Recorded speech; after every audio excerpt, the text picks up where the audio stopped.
நான் beautifying home Aruna Ramesh பேசுகிறேன். எல்லாருக்கும் பிள்ளையார் சதுர்த்தி நல்வாழ்த்துக்கள். வாங்க எங்கள் வீட்டு பிள்ளையாரை பார்க்க போவோம். இந்த என்ட்ரன்ஸில் துளசி மாடம் உங்களை எல்லாரையும் அழைக்கிறது. இந்த பாருங்கள், வாசலில் மாக்கோலம் போட்டிருக்கோம். அப்புறம் வாசலில் கிளி தோரணம், அங்கே விளக்கு. இதை பாருங்கள், பிள்ளையார், வெற்றிவேர் பிள்ளையார் தெரிகிறாரா தெரியலை எனக்கு வெளிச்சத்தில். வெற்றிவேர் பிள்ளையார். அப்புறம் பாருங்கள், பானையில் எப்படி கோலம் போட்டு பூ வச்சுருக்கேன். இது ஒரு அழகாக இருக்கட்டும்னு. இது காரைக்குடியில் வாங்கின பிள்ளையார். இந்த பிள்ளையார் உள்ளர ஒரிஜினல் தங்க கோட்டிங் கொடுத்தது. அந்த காலத்துது. நாங்கள் காரைக்குடி போயிருந்தப்போ வாங்கினோம். பிள்ளையார் கீழே பாருங்கள் எப்படி யானை வச்சுருக்கேன். பிள்ளையாருடைய அன்பான வாகனம் யானை. இப்போ பாருங்கள், இதான் எங்கள் பிள்ளையார் டெக்கரேஷன்.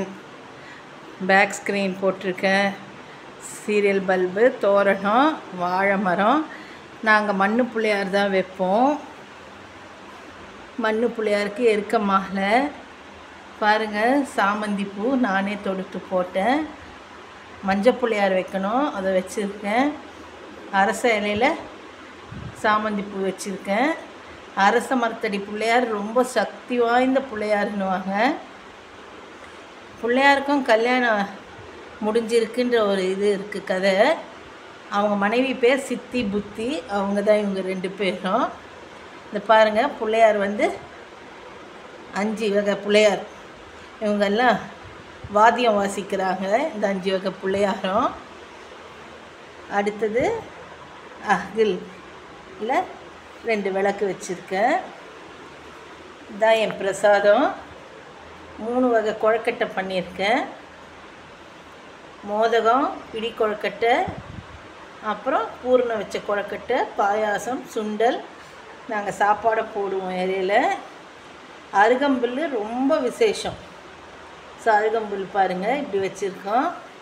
கரும்பு, தேங்காய் பழம் உடைக்கணும். இந்த மலாம்பழம் வச்சா பிள்ளையார் சீக்கிரம் நம்ம வீட்டுக்கு வந்துடுவாருன்னு அர்த்தம். அவருக்கு ரொம்ப பிடிக்குமா பிள்ளையாருக்கு. இதுதாங்க எங்கள் வீட்டுடைய டெக்கரேஷன்.